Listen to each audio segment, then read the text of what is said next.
Hello and welcome to the English We Speak. With me, Fei Fei. And me, Phil. We have an expression which is all about making money from something. It's to cash in on something. Cash in on something. Can you give an example of something that you can cash in on? Okay, the weather was quite good this summer, so I grew lots of vegetables in my garden. There are far too many for me to eat, so I'm going to cash in on them and sell them at a local market. It sounds like you're cashing in on the great summer weather we've had. I'll also be cashing in on the fact that people like fresh, healthy, natural food. You are a real entrepreneur, aren't you? You know when to cash in on things. Well, knowing when to cash in on something is important if you want to work in business. Let's hear some more examples. As a company, we are planning to cash in on the increasing demand for electric cars by launching our own model. We decided to open the cafe by the station to cash in on all the commuters walking past. The singer cashed in on her success by launching a range of merchandise. You're listening to the English We Speak from BBC Learning English, and we're learning the expression cash in on something. We use it to talk about taking advantage of a situation to make money. It's often used to talk about businesses making money from fashions or trends. Yes, and we don't always need to use on and an object if it's obvious from the context. So, if you see a new trend, why not cash in? I'm just wondering, do you think there could be a trend for homegrown vegetables? I'm not sure. I think you should just cash in now. Good luck. Thank you. Bye. Bye-bye.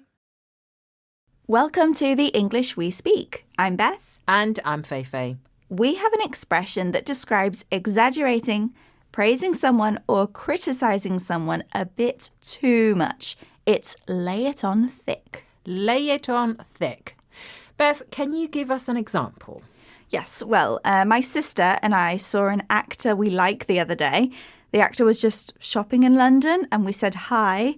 But then my sister started crying because she was so excited to meet him. She really laid it on thick. Oh, wow.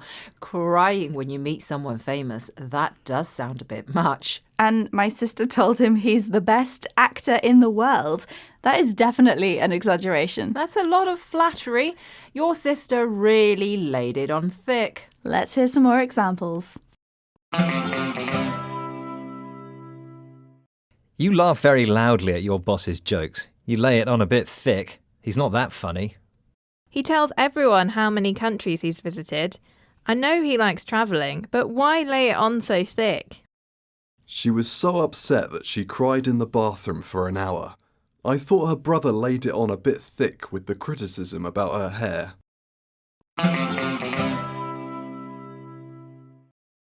You're listening to the English We Speak from BBC Learning English, and we're learning the expression lay it on thick, which is a way of describing someone exaggerating or praising too much. Now, the phrase lay it on with a trowel is also used, though it's not as common.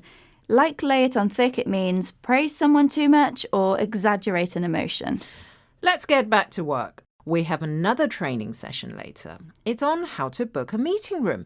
And we've already done that training twice this year. Yes, they are really laying it on with a trowel. See you next time. Bye. Hello and welcome to the English We Speak, the podcast where we explain phrases that fluent English speakers use so that you can use them as well. I'm Fei Fei. And I'm Beth. How's it going, Fei Fei? I'm very well, thank you, Beth. Now, the phrase we're going to look at in this program is off the cuff. There are lots of phrases in the English language with clothes words in them that actually have nothing to do with clothes. And this phrase is one of them. Off the cuff, yes. So a cuff is the end of a shirt sleeve. It might have buttons or you might need cufflinks for it. But off the cuff means that you do or say something with no preparation or very little preparation. So it's got nothing to do with clothes. That's right. So I actually have an example for this. In my last class I had at university, my teacher asked me to give a speech to the class, like a reflection. I had no warning and I just said something really short in front of everyone. I can't actually remember what I said, but there was no preparation, so I said it off the cuff. That sounds daunting. So it was completely improvised. You hadn't planned anything because you didn't know it was going to happen. You probably thanked your teachers and classmates, that sort of thing. Probably. Beth, have you done anything off the cuff recently? Let me think. So actually I go to a Spanish class and the other day we suddenly had exam practice. The teacher didn't give us any time to prepare. So when I got to my speaking, I just said something off the cuff. I hadn't planned anything. I bet you did really well. I don't know. Here are some more examples of the expression off the cuff. I was in a meeting with my boss and he asked me in this meeting to explain something quite complicated to the people in the meeting, and I hadn't prepared. I had to do it off the cuff. I've got to do a speech at my wedding and I haven't done any preparation, so I guess I'll just do it off the cuff. Oh, one of my teachers has called in sick and I'm going to have to teach their class. I haven't done any preparation, so I'll have to do it off the cuff. Now, it's also really common to use off the cuff as an adjective, particularly before the words remark or speech. Now, if someone makes an off-the-cuff remark, it means they say something without thinking about it first. Yes, and that actually could get someone into trouble. It could be offensive if you say something without thinking about your words first.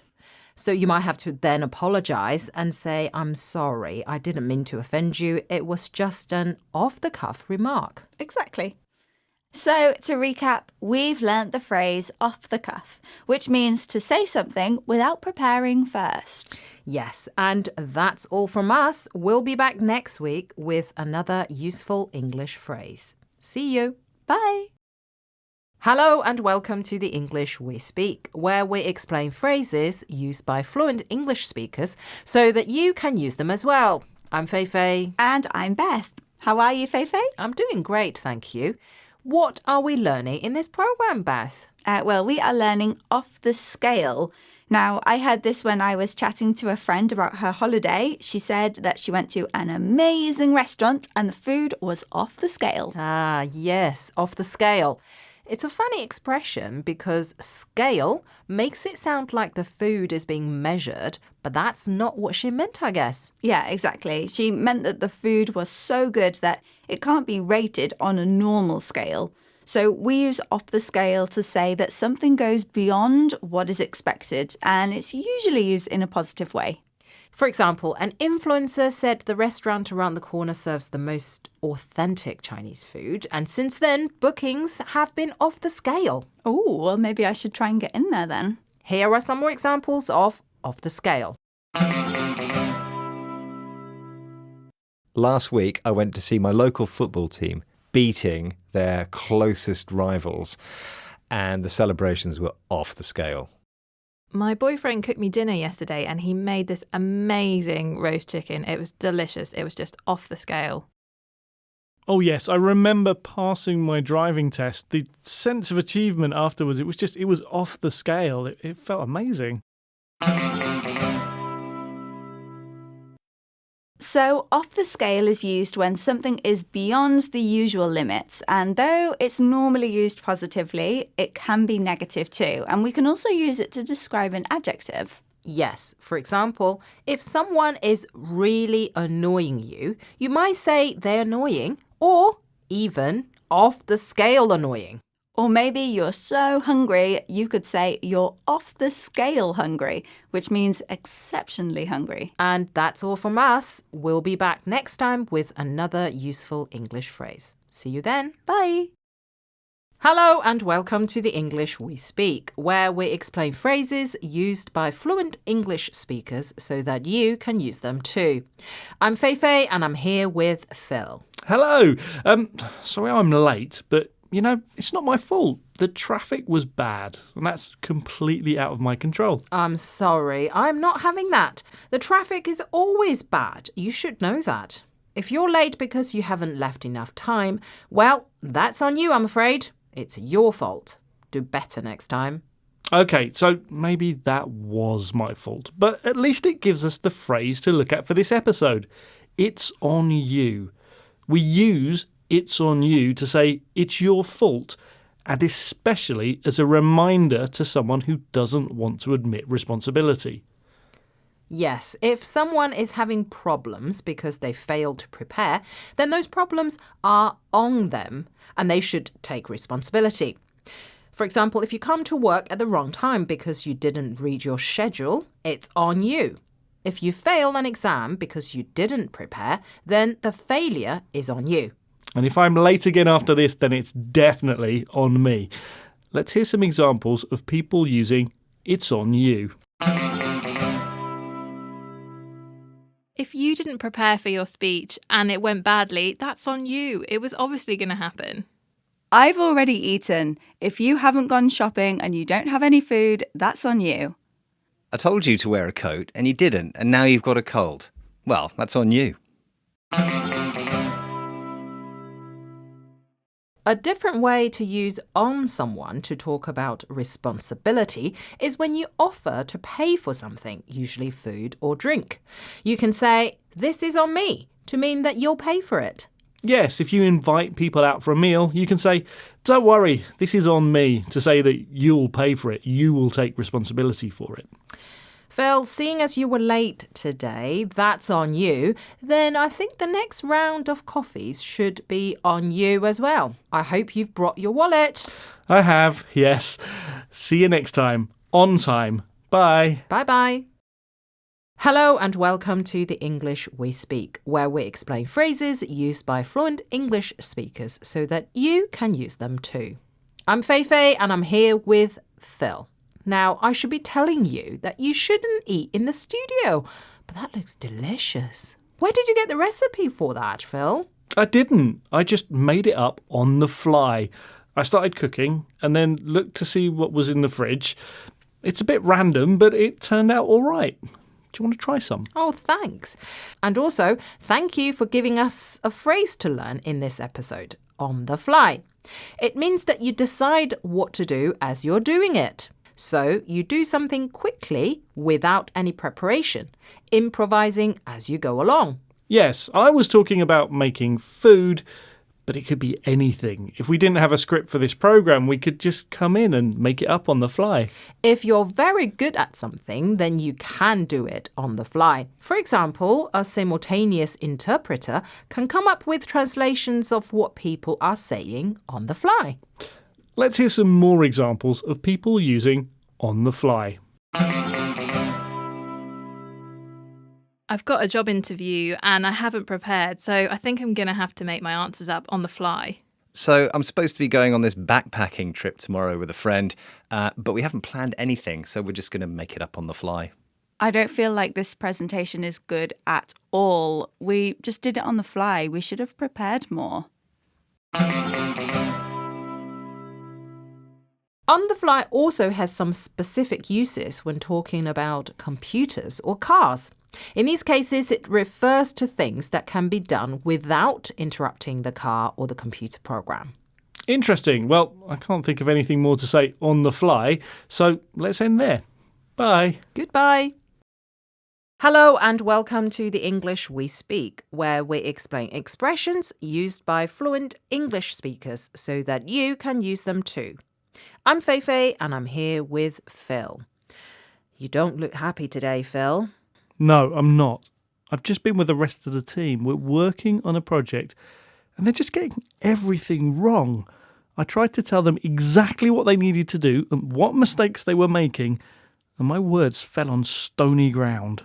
They fell on stony ground?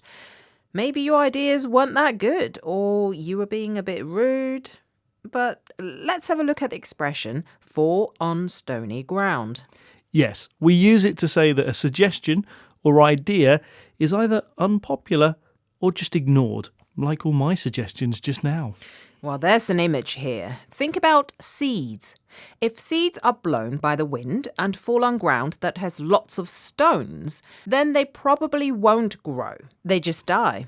Like your ideas, Phil. Don't remind me. It's often things that are unpopular that fall on stony ground.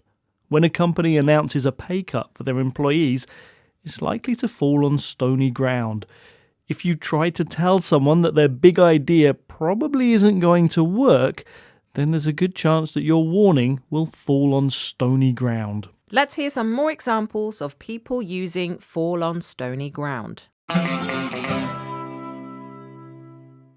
I told my son he needed to be home before dark on his bike. That fell on stony ground. He really wasn't happy. A school near me has banned smartphones and it's really fallen on stony ground. Everyone is annoyed. I really wanted to have a party for my birthday, but my suggestion fell on stony ground. Nobody wants to come. In the same way that we can use stony ground to talk about ideas not being well received, we can use fertile ground to describe a place where it is easy for ideas to develop. We could say that a good manager helps to create fertile ground for ideas. A successful university might be fertile ground for innovative research. We hope that this programme is fertile ground for your English development. Join us again next time.